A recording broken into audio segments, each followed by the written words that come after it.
Talk to me a little bit about investments in the UK, because actually if you look at some of the, the positioning of the UK in wind energy, we're doing very well. Yes. But actually in terms of sustainable investments, we could do a lot better. That's right. Well, it's a real pleasure to be in the Bloomberg building, which is the greenest office building in the world here in London. And I think what we realised is we are doing very well in the UK. We're leading the world in cutting our emissions while growing our economy. No country's done more in terms of reducing its carbon intensity, if you like, over the last 17 years. But we know that there are two big things we need to do. One is go further, which is why I've asked actually how we might have a net zero emission economy in the future. And we're the first developed nation to ask for that. And secondly, it's to recognise the opportunity that's going to come from this. So one of the big things for us is we already have about 400,000 people working in this low-carbon economy in the UK. That's bigger than the aerospace sector, which is also an important economy. That economy is growing very fast. And we think that financial investment is absolutely key. It's been key to unlocking the offshore wind explosion. But why is it lagging? Well, so I'm not sure it is lagging. I think we have, so we get public and private investment. Of course, many of these technologies are now moving to subsidy-free. So we're buying more for less as we actually get to a market position and we leverage in private sector investment. One of the things we're announcing today is a further amount of government money going into the early stage investment, because one of the challenges we have, as in many sectors, is getting from idea through to commercials. We're putting small money into VC funding, match funded industry. I'm not sure it is lagging. I think what we're seeing are kind of ebbs and flows, and I always look at the results. So last year, the UK generated 32% of its energy from renewable sources. We are seeing energy prices, energy bills coming down. We're not putting bills up as a result of that.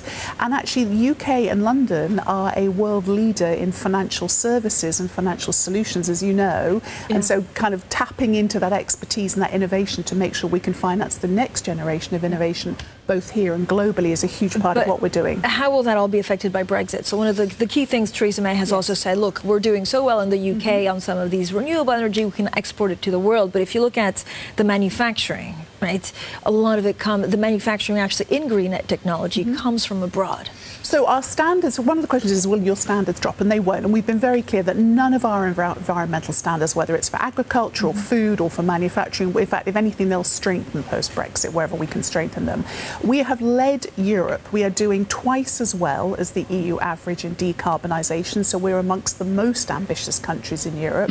And actually, I was over in Europe just this week talking about reducing emissions from vehicles. We were absolutely pushing for the maximum level ambition. And I think even post-Brexit, which for me is a kind of realignment of the technical structures in Europe, our partnership and our cooperation with other European countries will be absolutely undimmed. Claire, I'm going to guess as the ugly American, you and Mr. Johnson are not on the same page on Brexit. You worked at McKinsey. What would McKinsey do with this debate over Brexit?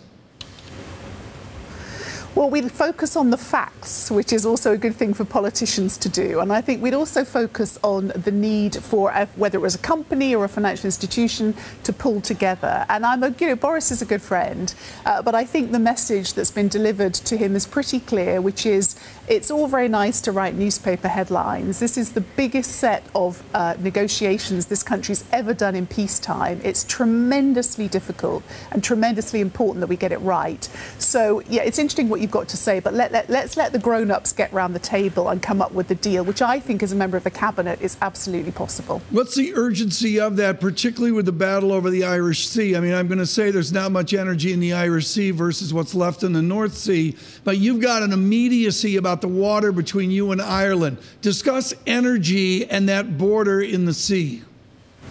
Well, it's a bit like, so the proposal right now is a bit like putting a border between, I don't know, Texas and the rest of the United States. And so you will have to go through.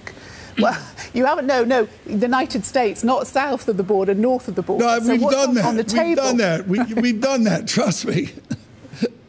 And, well, you haven't done it for goods and checks. When I lived in the States, I didn't have to go through border checks when I wanted to drive across state boundaries. And what's on the table is actually that, Northern Ireland is constitutionally part of the United Kingdom. It's home to 1.7 million UK citizens. It would be inconceivable that we would leave them in a different arrangement than the rest of the United Kingdom. That is an absolute fundamental constitutional red line for us. And what's on the table doesn't respect that. So the Prime Minister's gone over today for another summit. I can't think of another person who's brought more dignity and grace and effort to these negotiations. And she is working to basically come up with a deal that respects the Brexit result. So we are leaving the EU, we take back control of borders, money, law, but keeps our United Kingdom together. And I think that's a tough ask, but that is the point of the negotiation, and I'm confident we'll get a result.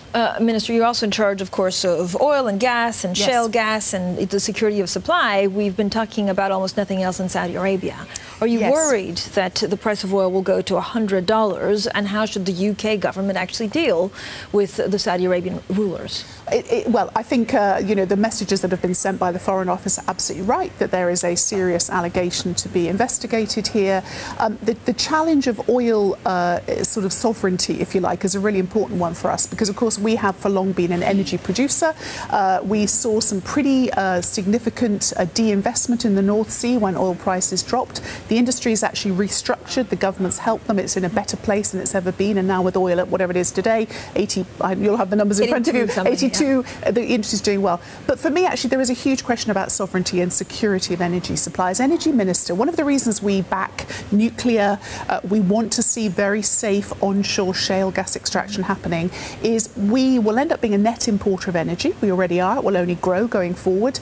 And we don't want to have swing states who don't have the global best interests at heart, basically jerking the energy prices around. Our energy prices in the UK are set off gas in terms of the wholesale prices rather than oil.